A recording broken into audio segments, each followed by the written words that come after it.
Assalamualaikum warahmatullahi wabarakatuh. Nama saya Safira Milinia Sofani. Di sini saya akan menjelaskan tentang risk breakdown struktur atau RBS. RBS yang saya gunakan sekarang adalah RBS dari RSUD Pekalongan.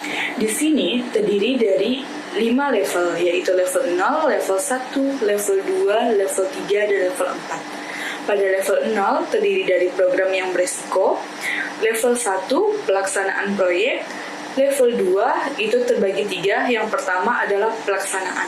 Dalam pelaksanaan ini terdiri dari 3 bagian pada level 3, yaitu proses perizinan, proses pengukuran topografi, mekanika tanah, dan lain-lain, proses desain. Pada proses perizinan terbagi menjadi 3 bagian pada level 4, yaitu tanggapan publik, kematangan perencanaan, perizinan proyek. Terus pada proses pengukuran topografi, mekanika tanah, dan lain-lain itu terdapat menjadi 2 bagian, yaitu perizinan pengukuran, pelaksanaan operasional lapangan.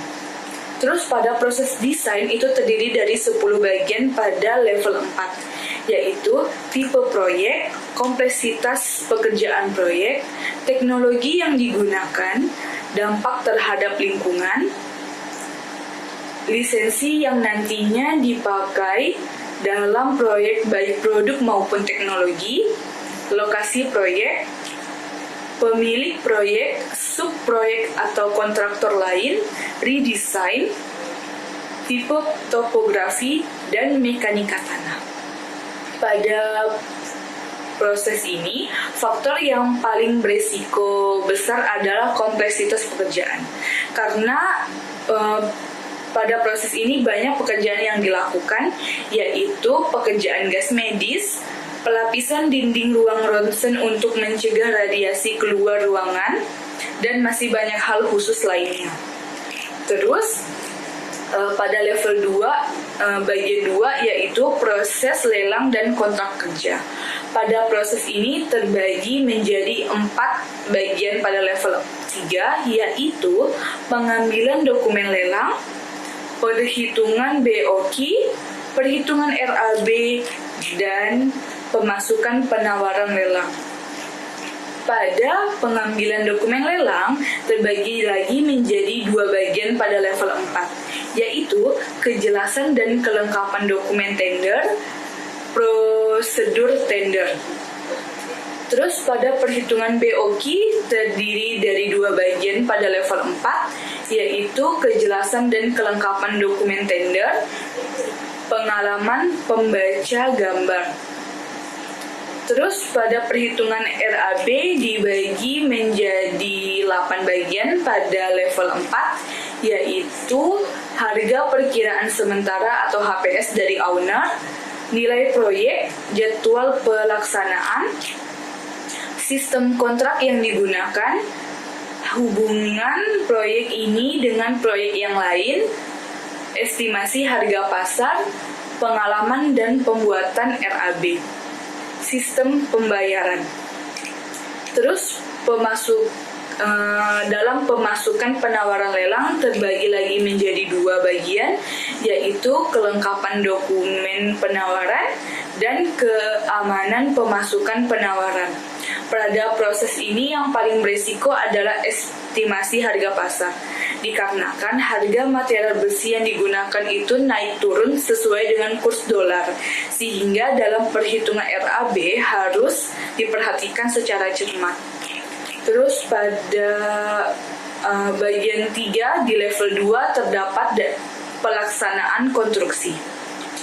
Dalam pelaksanaan konstruksi ini dibagi menjadi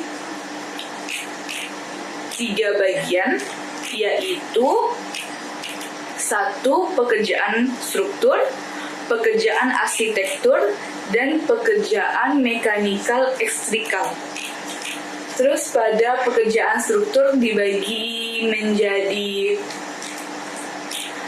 14 bagian pada level 4, yaitu alokasi pekerjaan, kecelakaan kerja, perilaku pekerja, tingkat kemampuan pekerja, ketersediaan logistik alat dan material, subkontraktor, asuransi bagi pekerja atau jam sostek, keamanan proyek, peraturan lalu lintas kendaraan proyek, kelengkapan K3, dampak terhadap lingkungan, lokasi proyek, tanggapan publik, metode pelaksanaan.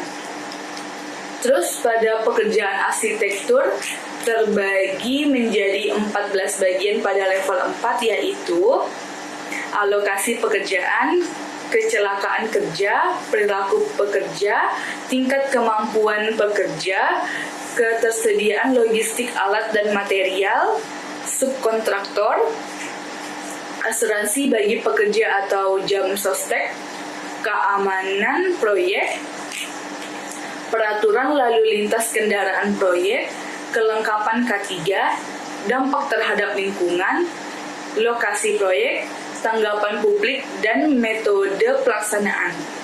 Terus pada pekerjaan mekanikal elektrikal terdiri dari 14 sub bagian, yaitu alokasi pekerja, kecelakaan kerja, perilaku pekerja, tingkat kemampuan pekerja, ketersediaan logistik alat dan material, subkontraktor, asuransi bagi pekerja atau jam sostek, keamanan proyek, peraturan lalu lintas kendaraan proyek, kelengkapan K3, dampak terhadap lingkungan, lokasi proyek, tanggapan publik, dan metode pelaksanaan.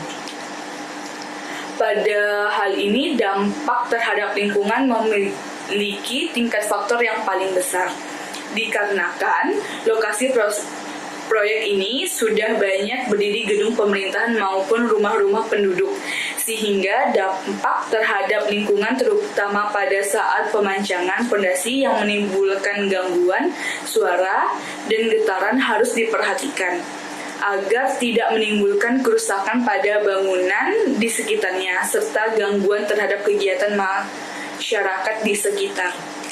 Terus yang terakhir, di level 2 terdapat operasional. Ini operasional terdiri dari 3 bagian pada level 4, yaitu maintenance pasca proyek, pembayaran termin, dan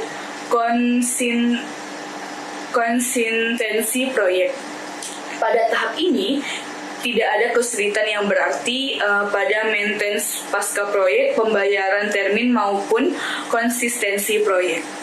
Sekian yang dapat saya sampaikan pada kesempatan kali ini. Terima kasih buat semuanya yang udah menonton. Bye!